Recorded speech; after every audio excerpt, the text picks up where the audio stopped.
Hello दोस्तों, आप सभी का स्वागत है आपके अपने चैनल बीके स्टडी पॉइंट में।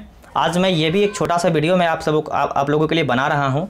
अभी हाल फिलहाल में 5 राज्यों में विधानसभा का चुनाव हुआ और विधानसभा के चुनाव होने के बाद अलग अलग राज्यों में अलग अलग मुख्यमंत्री अपने रूप में शपथ लेंगे, जो भी जीत हासिल किए होंगे। और मैं इस वीडियो में आपको ये भी बताऊंगा कि कितने अलग अलग जो 5 राज्यों में चुनाव हुए वहाँ पे विधानसभा की सीटें कितनी हैं। तो ये अलग अलग आपको आपके परीक्षा में पूछ सकता है कि विधानसभा की अलग अलग मतलब कि राज्य में कितनी सीटें होती है। इस तरह के प्रश्न पूछे जाते हैं और मुख्यमंत्री का तो प्रश्न पूछा ही जाता है। इसके बारे में बात करेंगे कि कितना सीट आने के बाद सरकार बनाने की भी अनुमति मिलती है। तो सबसे पहले बात करते हैं कि चुनाव कौन कराता है। तो एक चुनाव आयोग संस्था है जो कि संवैधानिक संस्था है। संविधान में अनुच्छेद 324 जो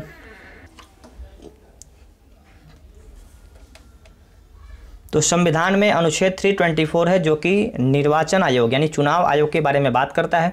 चुनाव आयोग ही अलग अलग राज्यों में विधानसभा का चुनाव कराती है, लोकसभा का चुनाव कराती है। और हम लोगों के राज्य में जो चुनाव होता है, जो मुखिया, सरपंच और राज्य में जो चुनाव होता है वो राज्य निर्वाचन आयोग कराता है।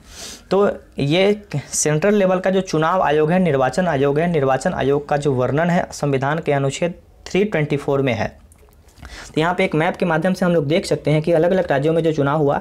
यहाँ पे तमिलनाडु है, यहाँ पे मैं आपको मार्क कर देता हूँ। यहाँ देखिएगा, यहाँ पे तमिलनाडु है और ये तमिलनाडु है और ये केरल है।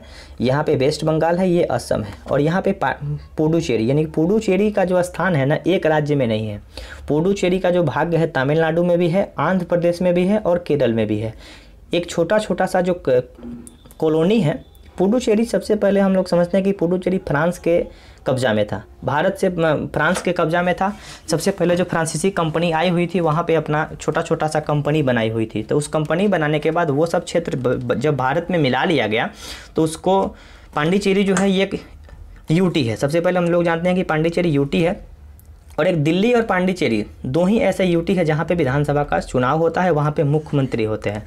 और जितने भी राज्य हैं, जितने भी यूटी हैं, वहाँ पे मुख्यमंत्री नहीं होते, वहाँ पे प्रशासक होते हैं। सबसे पहले हम लोग देखते हैं यहाँ पे कि पुडुचेरी का जो स्थान है, पुडुचेरी का जो कॉलोनी है आंध्र प्रदेश में है और यहाँ पे तमिलनाडु में है और केरल में है। 3 राज्यों में छोटा सा कॉलोनी है जो कि पुडुचेरी का भाग है। आगे हम लोग देखते हैं कि ये असेंबली इलेक्शन 2021 का जो रिजल्ट है, असम में चुनाव हुआ, वेस्ट बंगाल में चुनाव हुआ, पुडुचेरी में चुनाव हुआ, तमिलनाडु में चुनाव हुआ और केरल में चुनाव हुआ। अलग अलग जगह पे चुनाव हुआ और उन चुनावों में जो पार्टियां जीती और जो नए मुख्यमंत्री बने उनके बारे में भी हम लोग बात करते हैं। तो आइए यहाँ पे देखते हैं कि 5 राज्यों के नए मुख्यमंत्री कौन कौन बने। तो पश्चिम बंगाल में टीएमसी की पार्टी मतलब कि बहुमत में आई। टीएमसी का मतलब होता है तृणमूल कांग्रेस। 66 साल की है ममता बनर्जी जिन्होंने शपथ भी ले लिया है। और यहाँ पे तमिलनाडु के जो सीएम के रूप में शपथ लेंगे MK स्टालिन, जो कि करुणानिधि के पुत्र हैं। करुणानिधि तमिलनाडु की सबसे लंबे समय तक मुख्यमंत्री रही। यहाँ पे केरल के जो अभी सीएम बनेंगे वो पिनराई विजयन बनेंगे और पांडिचेरी के जो पीएम बनेंगे N रंगास्वामी बनेंगे। और यहाँ पे असम का यहाँ पे जगह खाली दिया हुआ है, यानी कि असम में अभी फिक्स नहीं है कि कौन मुख्यमंत्री के रूप में शपथ लेंगे। इसके पहले सर्बानंद सोनोवाल थे, लेकिन अब देखिए आने वाले समय में आपको बताया जाएगा कि कौन मुख्यमंत्री के रूप में शपथ लेंगे। यहाँ पे एक आपको मैं बता दूँ, अलग अलग राज्यों में कितनी विधानसभा की सीटें हैं।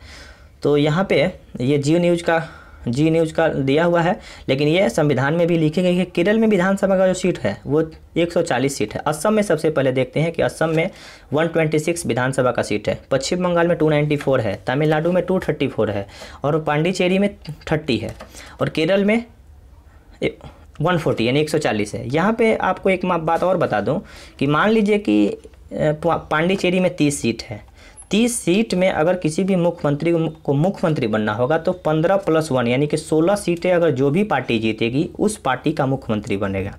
यहाँ पे केरल में 140 सीट होता है, तो 140 सीट का मतलब कि 71 सीट जिनके पास होगा वो मुख्यमंत्री के रूप में शपथ लेंगे। ठीक है, उसी तरह से आप लोग अपना कैलकुलेशन कर लीजिएगा। तो आपको, मुझे विश्वास है कि ये वीडियो आपको पसंद आया होगा और ये जितने भी कि इसका फ़ोटो है मैं